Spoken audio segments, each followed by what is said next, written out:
This is NC Spin, an unrehearsed discussion on issues of interest to North Carolinians. Now, here is your moderator, Tom Campbell. Welcome to this special edition of NC Spin. Our old friend Bill Friday had a long-standing tradition of conducting a conversation with the sitting governor of our state as one year ended and another began. NC Spin is very pleased to continue that tradition as we have another old friend. Governor Pat McCrory is our guest on this program. Welcome, Governor. That's great. I miss Bill Friday. I wish I could have talked to him as governor, but thanks for standing in for him. Governor, all the political pundits have written about your first year in office, but our audience, I'm sure, would like your assessment of your first year. What do you consider accomplishments? What were some disappointments? And what didn't you get done that you would like to have gotten done? Well, first of all, when I came in on January 5th, about a year ago this week, I had to make some extremely difficult decisions because North Carolina was in a crisis. We had the third largest unemployment rate in the country. We were owed the federal government $2.6 billion due to unemployment debt that we didn't know how to pay back. And our overruns on Medicaid were over $500 million. And things were tough. So the things I'm proud of is making the tough decisions that we think we had to make to help turn the economy around. First, I think we made the right decision on unemployment, not to extend it, because we had to tear up the credit card and pay off the debt. And already our debt's now going to be paid off 3 years quicker than anticipated. And we've gone from $2.6 billion down to less than $2 billion that are owed. And that's progress as opposed to increasing that debt. Medicaid expansion, another very difficult decision. These were not black and white decisions. These are decisions that my team had to go through extensive debate on and review. And we decided we needed to fix the existing Medicaid system and help the women and children and the elderly and the disabled, which was targeted for in the original bills before we expand it. I think that was the right decision because, as you know, we still have some serious problems with Medicaid management. And the third thing was tax reform. We knew we had an antiquated, old, 60-year-old system of tax reform, and even South Carolina was beating us in economic development. And as I told Nikki Haley, I'm not going to let that to happen. And she said, you said it was your goal to best South Carolina's unemployment. We're almost there. They're moving quick, but we were in the top 5 in unemployment in the nation. We're now not even in the top 25 as of the last 2 months. We've gone from 9.4% down to 7.4%. So we're almost meeting that goal right now with South Carolina, and I think some of the decisions we made with unemployment and tax reform are a contributing factor, not the only factor. Now, the statisticians say that we've actually got 100,000 fewer people who are working or are not employed, seeking employment, than we had when you started office, and yet our unemployment rate has dropped by 2%. To what do you credit that? A couple things. One is we had the 9th most generous unemployment compensation in the country, and we were having a lot of people move here, frankly, especially in the urban areas, to get unemployment and then work other sectors and survive. So people were moving here because of our very generous benefits, and then, of course, we had more debt. So I personally think more people actually got off unemployment, either got jobs or moved back to where they were going or came from, and quit the migration as much because of unemployment. We've seen this in other states where if the benefits are very high, it could draw people from outside the state. So I think that was a major contributor at the point in time.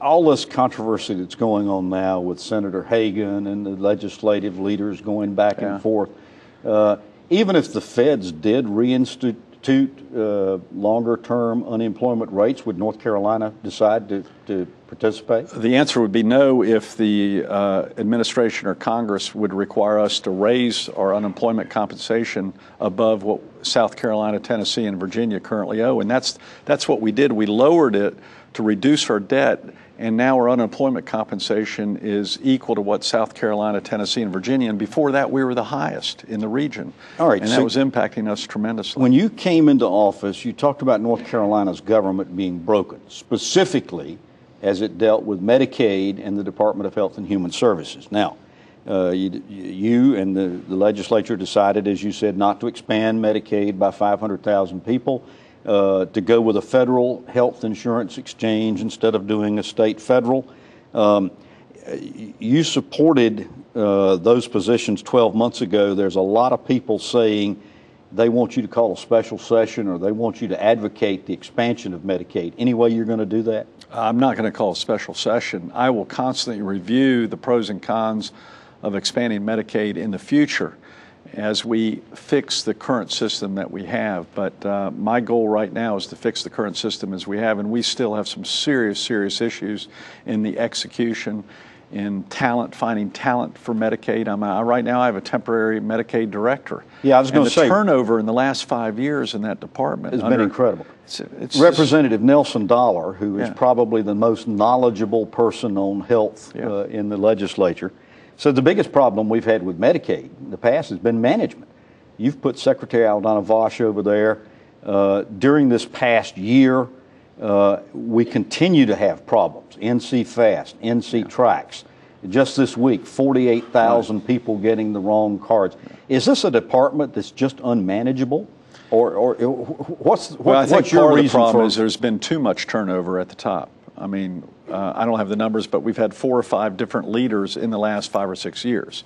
So you've got to get down into the bowels of this organization and have the authority to fix things and have the authority to hire talent and, frankly, have the authority to hire people that aren't being productive. Well, I was interested in when you were at the Economic Forecast Forum this past week, and somebody asked you about this, and you said, you shook your head, and I mean, I sat there and I knew what was going on in your mind. This is one horribly complicated, detailed department. They've got a $20 billion budget. But every other governor has said the same thing, but you came into office saying the thing's broken. Not only that, we said, I inherited the 2 computer programs that, frankly, Aldona, Secretary Voss, who I think she's an incredibly bright individual, and I'm lucky to have her, despite the criticism that she gets looks like she's got a target on her back. She does, and if anything, people ought to praise her. She's working for $1 a year, and she's putting in 16 hours a day. And it's tough to recruit people for the jobs in that area because of this target on anyone who goes there. It's sick. I mean, they have, I think, 16-some thousand employees. I don't have the exact number.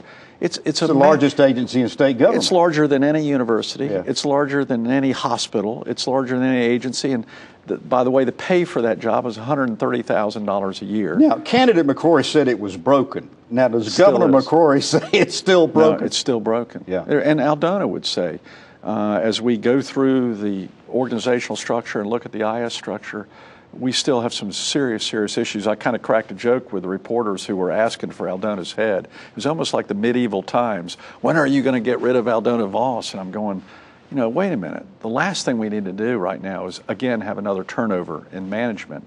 And we need to dig down. I want to talk about that media situation when we come back. We're proud to announce NC Spin's back on the air in Charlotte and in other Time Warner cable markets. To get the full rundown of the channels and air times, visit our website, ncspin.com. And don't forget, you can always watch this show or any recent show by visiting ncspin.com and clicking on the YouTube button on the right side of the page. NC Spin now on Time Warner and streaming from the NC Spin website. NC Spin will return after these messages. People always ask us, don't you get tired of driving to the coast every day? We have never said yes. We enjoy bringing the fresh fish to those that don't have time to drive to the coast. The relationships that we have with fishermen in eastern North Carolina are more than business to us. It's more like family. They depend on us and we depend on them. We are proud to work with North Carolina fishermen to bring fresh fish from our dock to your table.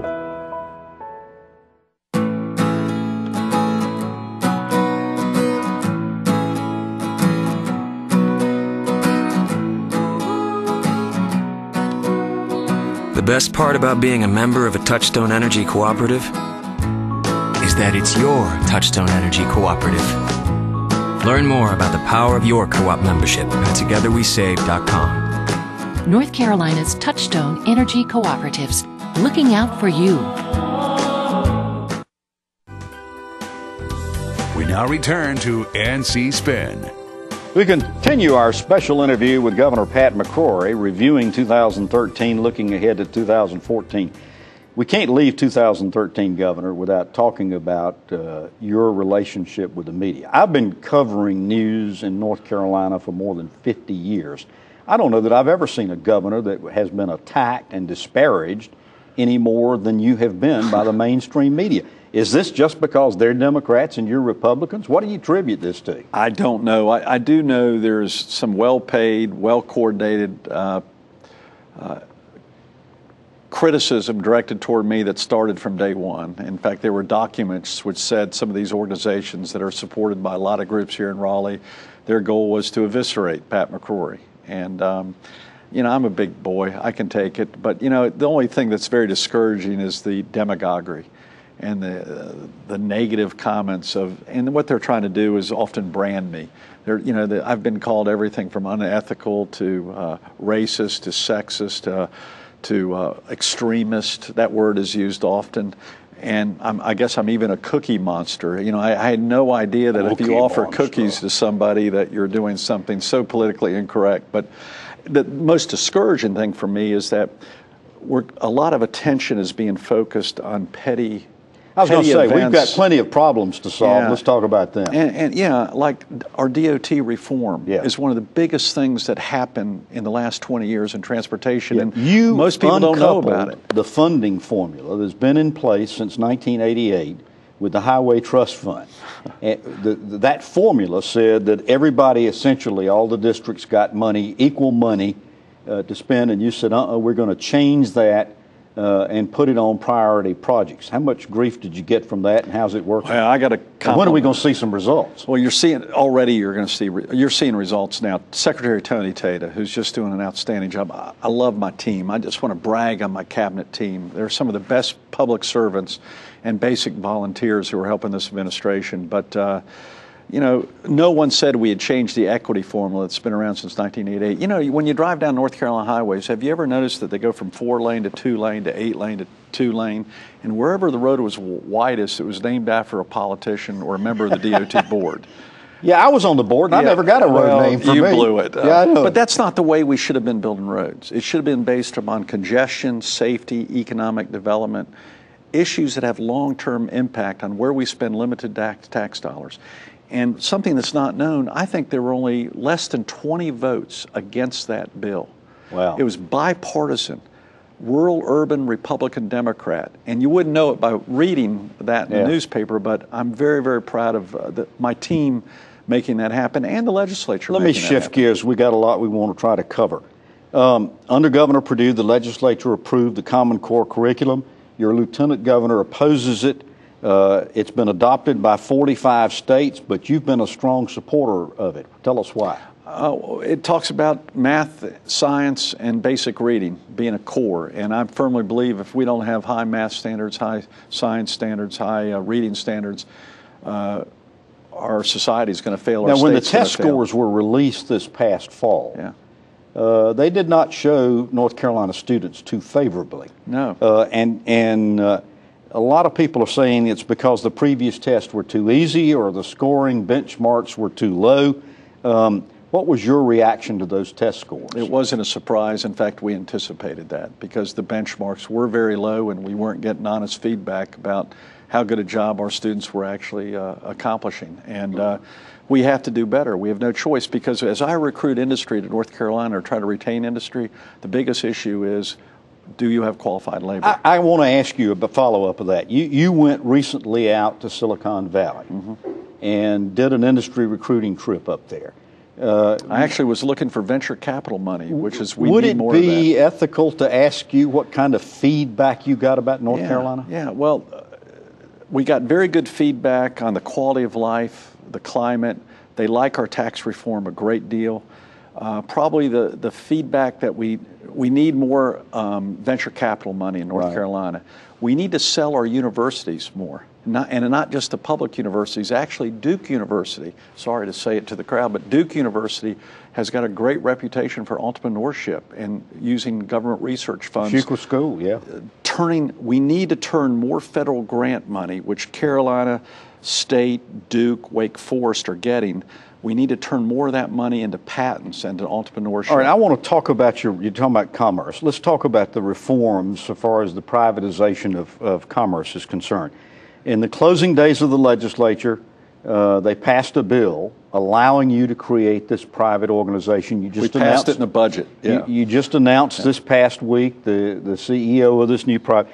But in December, the legislative committee came back and said, wait a minute, we didn't authorize you actually transferring departments and people over there. We just authorized the creation of it. Where does this commerce reform stand now? It's being implemented, but we're still working on a clarification of a bill that will be passed. We have approval through the budget process, but Sharon Decker is working very close to legislative leaders, and they're in total agreement with the need to make our Commerce Department more nimble, so it's going to become a reality. It's going to become a reality. It has to. One of the first things that Sharon Decker told me about her part of the broken government in commerce was customers were telling her immediately that it's very confusing to work with North Carolina. No one seemed to be in charge on who we talked to about starting up a business in North Carolina or growing a business in North Carolina.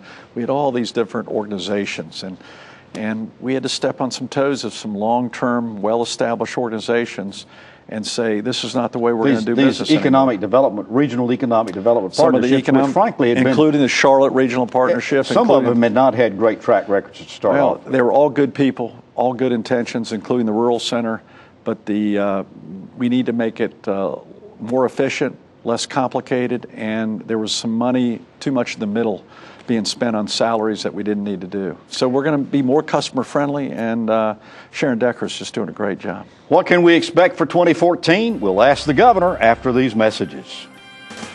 NC Spin will return after these messages.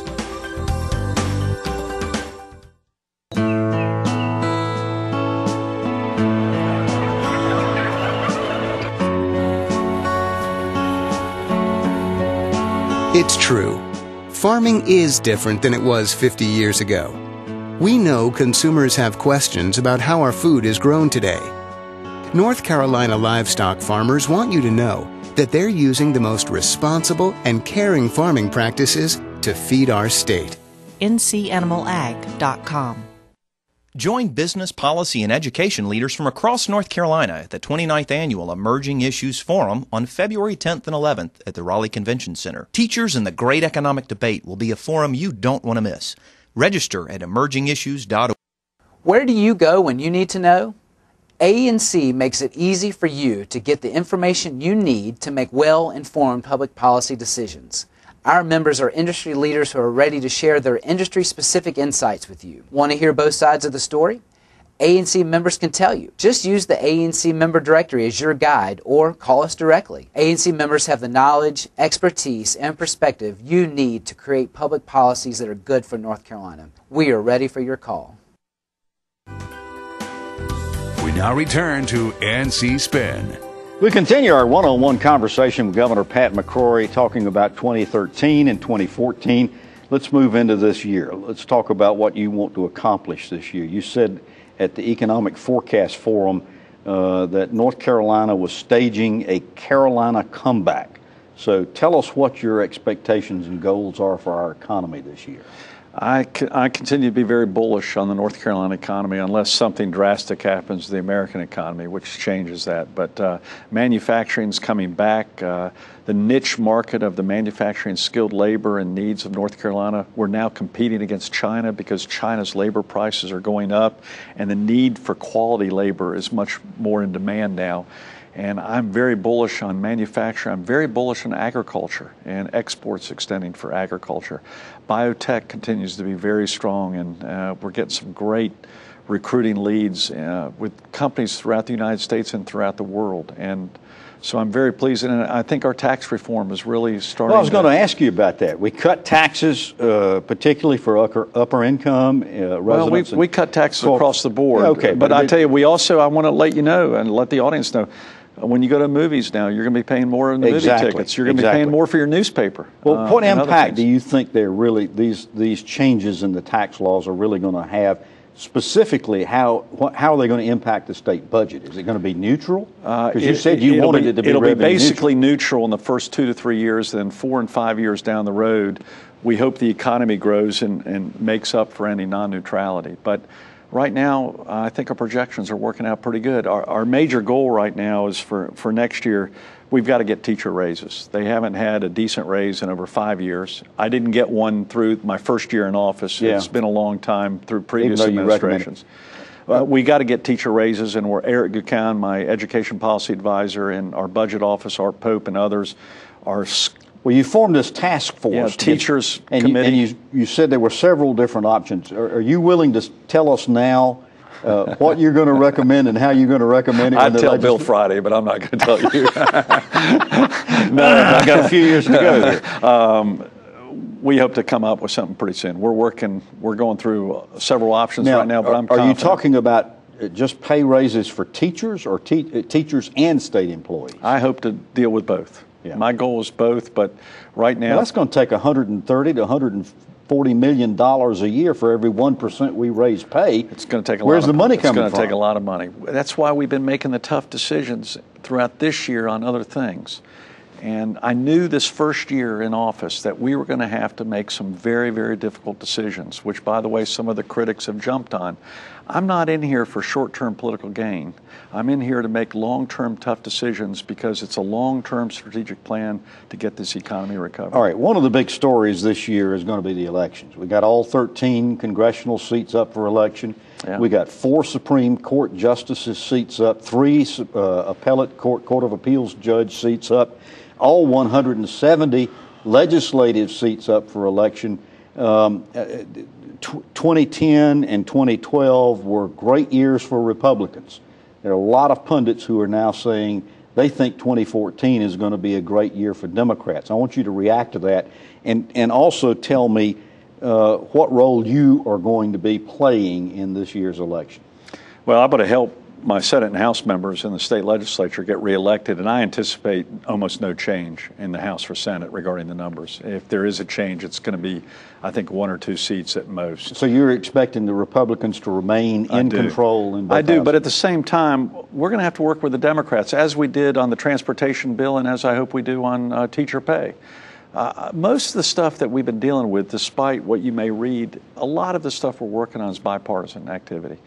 June Atkinson in education and I and Tom Ross for the university system, we're really working on some great proposals, long-term proposals regarding universities, K through 12, pre-K, and other things. All right, we got to go to break, but I want you to speak just quickly about Medicaid reform. You've got a task force that's supposed to report in March to the legislature. Are we going to see Medicaid reform this year? We have to. We have to. If we don't see Medicaid reform, I'm going to have a difficult time finding pay raises for a teacher. When you have a $500 million overrun, you got to fix it. Yeah. All right, we'll be back with more 2014 goals after these messages. NC Spin is brought to you in part by the North Carolina Farm Bureau. The Farm Bureau and Agriculture. We keep North Carolina growing. You trust your family physician to care for you and your family. We treasure that trust and are committed to providing the best care possible for all North Carolinians. It's time for Medicaid reform, but not without input from North Carolina's family physicians. Medicaid reform will impact health care for all of us. Tell state leaders you want your physician involved. We need Medicaid reform that's good for North Carolina. To sign our petition of support, visit rnchealthcare.com.